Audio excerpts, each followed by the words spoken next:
Good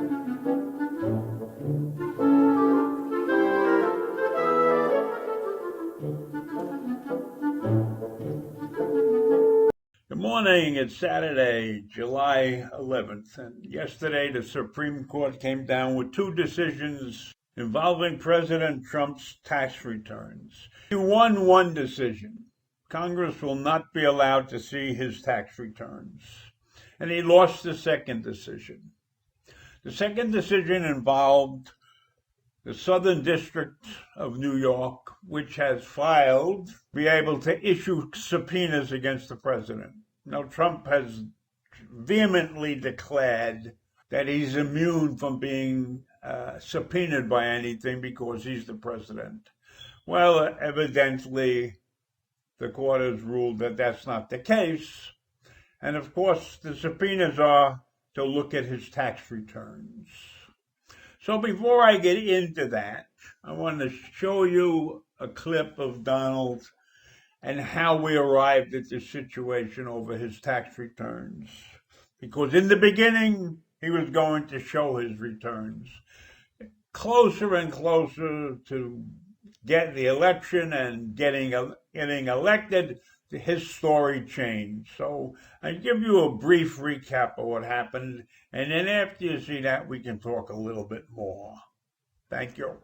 If I decide to run for office, I'll produce my tax returns, absolutely. And I would certainly show tax returns if it was necessary. I have no objection to certainly showing tax returns. I want to tell you right now, I have no problem with giving my tax returns. Well, we're working on that now. I have very big returns, as you know, and I have everything all approved and very beautiful, and we'll be working on that over the next period of time. But we're working on it right now, and at the appropriate time, you'll be very satisfied. I'd say over the next 3-4 months, we're working on it very hard, and they'll be very good. The tax returns at the appropriate time. There's no rush. At the appropriate time. I will absolutely give my return, but I'm being audited now for 2 or 3 years, so I can't do it until the audit is finished, obviously, and I think people would understand that.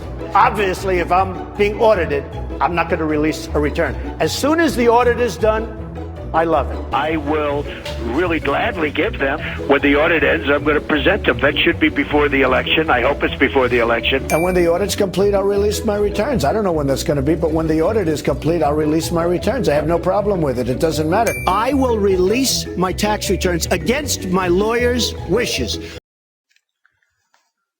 Okay, so now you've listened to all of Trump's rambling about his tax returns. And my problem with the whole thing is, why didn't the man just say, I'm not showing you my tax returns. It's none of your business. And I'm not even going to talk about it anymore. So don't bother asking me. He could have said that right up front, and we wouldn't be listening to this nonsense for 3.5 years. Anyhow, the Supreme Court ruling was that the Southern District of Manhattan had the perfect right to subpoena that information. And Trump was arguing that he had presidential immunity or something. But that's not the case. The Supreme Court said that's not the case. So the Southern District of New York can subpoena. However, the Supreme Court also said they're sending this thing back to the lower court for whatever the lower court is going to do to it, right? Which means it's going to be delayed again. We will not see these tax returns until after the election, if we ever see them. And if he loses the election, then he'll be subject to the law and subject to being subpoenaed and all of that. So I just do not understand why, as a nation, we have to be put through this. But then, when I take a look at the president, and many, many people have told me I pick on him too often, but I can't help picking on him. The man is an attention-getting device. He constantly lies and contradicts himself. You really don't know where he stands on anything. I've never heard him hire anybody that wasn't the best. The best. And then it turns out when he fires him, the guy was a schmuck. He didn't do anything I told him. He wouldn't listen to me. He gave me bad advice. But these people are the best. They're the best for as long as they suck his ass. So in any event, I'm ranting hard about him today because it's Friday and it's like the last weekday that I can rant. And I've been cooped up now for 120 days maybe. And so I got to get a lot of stuff off my chest. I want to talk a little bit about Chief Justice Roberts while I'm on this rant. Roberts is a known conservative, was appointed by George W. Bush, but he views this court as his court. And he is not going to let any member of his court distort the view of this court. He wants this court to be fair. Fair. I know that's a difficult word for people who have political inclinations, but he wants this court to be very fair. And so he's taken the role of Justice Kennedy, and he has become the swing voter on things. And sometimes he votes on the swing vote with the conservatives, and sometimes he votes as the swing vote with the liberals.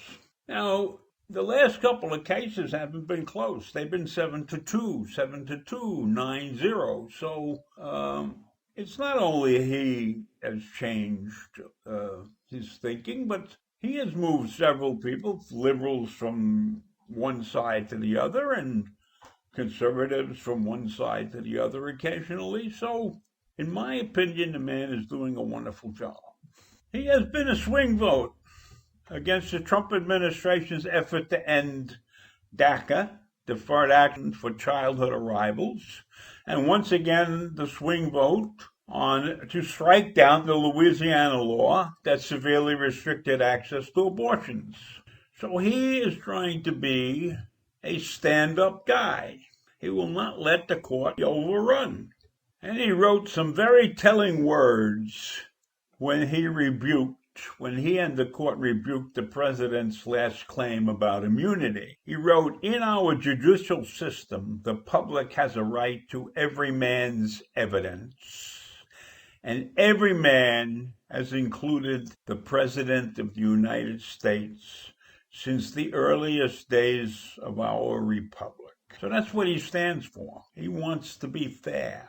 He is not going to be overrun by Trump or any other president that I could see. He's going to keep this court on an even keel. And believe me, we need a court that's on an even keel, because our system of checks and balances is having an awful lot of trouble surviving. The Senate and Congress have abandoned their role as a check and balance group.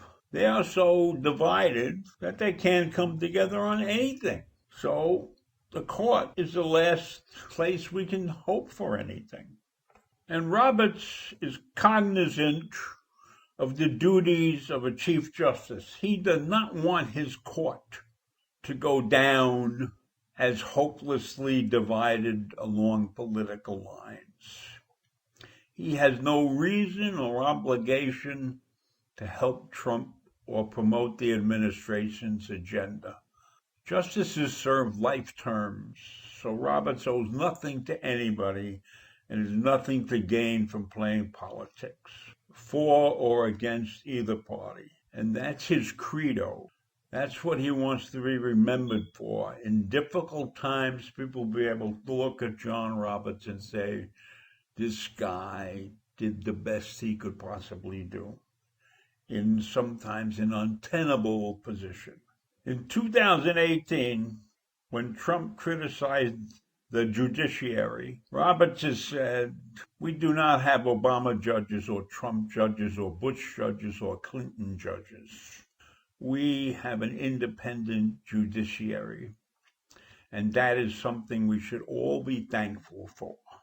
So at this point, I'm going to leave and go and see if I can do some shopping or something.